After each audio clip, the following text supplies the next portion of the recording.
Assalamualaikum warahmatullahi wabarakatuh. Saya Aufa Tolikotul Afifah, NIM 2012-01724. Di sini saya ingin menyelesaikan tugas ujian tengah semester saya pada MK Usul Fikih, dosen pengampu Ibu Rina Juliana MPDI.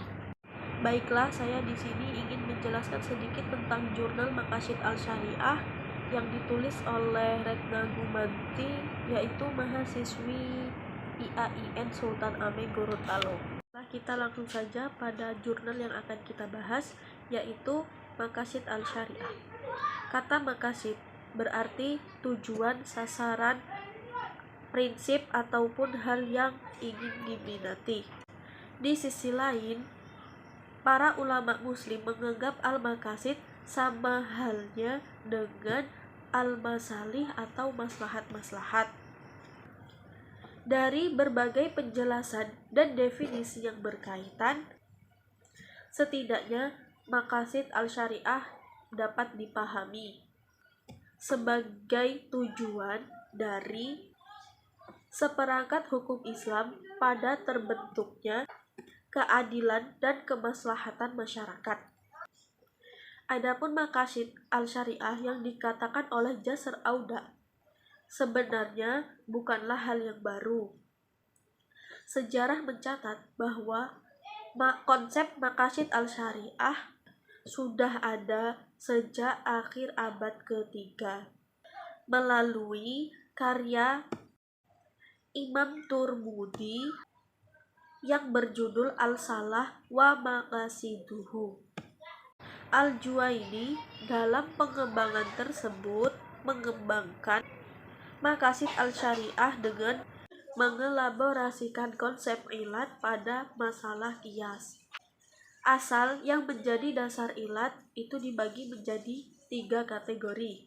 Yang pertama, daruriyah, yang kedua, hajiyah, dan yang ketiga, makramah.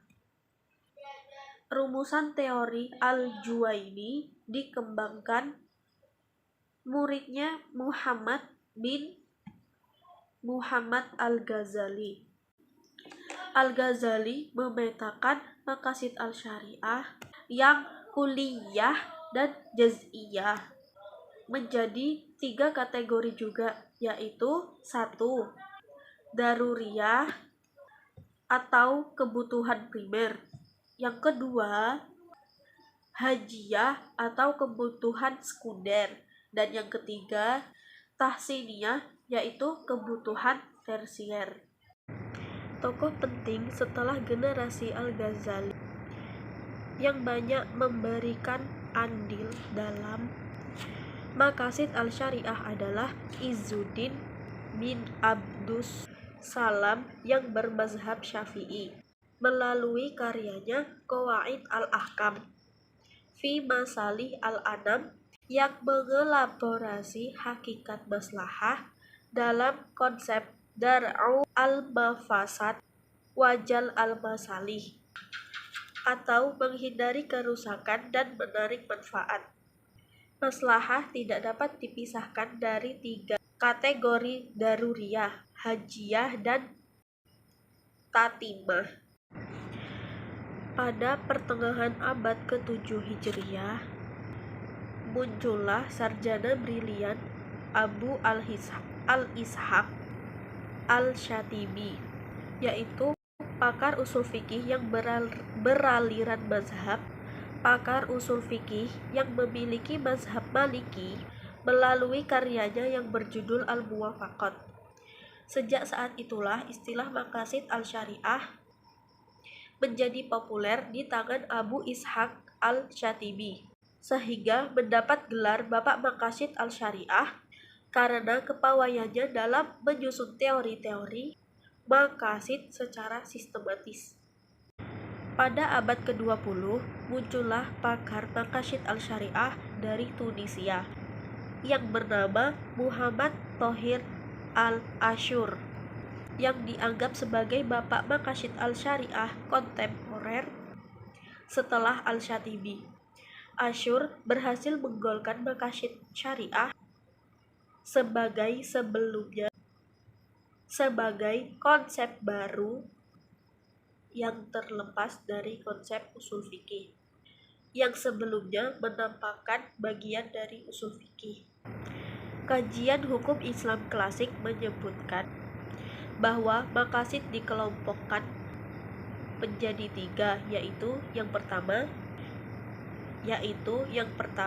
ad-daruriyat, yang kedua al-hajiyat, dan yang ketiga dan yang terakhir at-tahsiniyat. Adapun pengertian dari daruriyat, hajiyat, dan tahsiniyat, yaitu yang pertama, pengertian dari daruriyat yaitu atau tujuan-tujuan primer didefinisikan sebagai tujuan yang harus ada, yang ketiadaannya didefinisikan sebagai tujuan yang harus ada, yang ketiadaannya akan berakibat menghancurkan kehidupan secara total. Misalnya, untuk menyelamatkan jiwa, dan Islam mewajibkan ibadah. Yang kedua, hajiyat atau tujuan-tujuan sekunder didefinisikan sebagai sesuatu yang dibutuhkan oleh manusia untuk mempermudah pencapaian yang termasuk ke dalam kategori daruriyat. Misalnya, untuk melaksanakan ibadah sholat.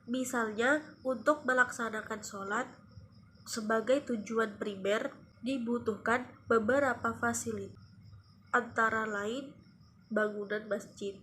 Dan yang terakhir, tahsiniyat atau tujuan-tujuan tersier didefinisikan sebagai sesuatu kehadirannya bukan niscaya ataupun dibutuhkan, tetapi bersifat sebagai memperindah atau sebagai terjemahan harfiah dari kata tahsiniyat, sama dengan ornamental, sebagai proses perwujudan kepentingan daruriyat dan hajiyat.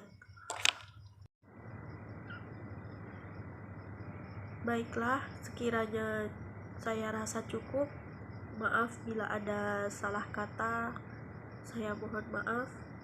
Saya akhiri, wassalamualaikum warahmatullahi wabarakatuh.